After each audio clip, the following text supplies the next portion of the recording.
avec des jeunes. Si c'est quel rôle jouent les partis politiques dans la mobilisation ou la marginalisation des jeunes? Parce qu'aujourd'hui, on utilise les jeunes comme des bétails.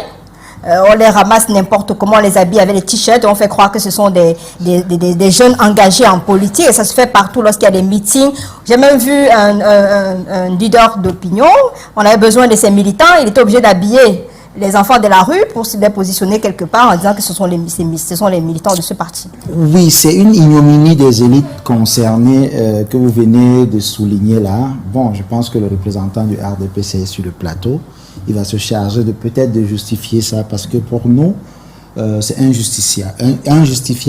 Ça, c'est la première chose. La deuxième chose, c'est que les partis politiques font beaucoup d'efforts. Je dis beaucoup d'efforts pour attirer la jeunesse, mais ils ne font aucun effort pour les garder.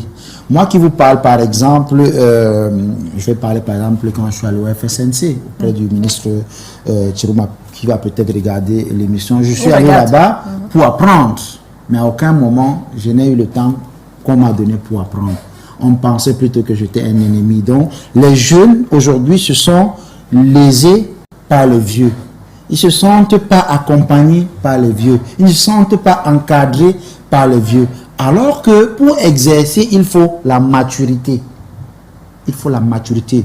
Pour moi, le président de parti peut avoir 70 ans, peut avoir 60 ans, peut avoir 80 ans. Ce n'est pas ça le débat. Pour moi, ça c'est pour moi. Aujourd'hui, l'un des gros problèmes que moi j'ai avec le président national du RDPC qui est au plan de la République, c'est l'inaction.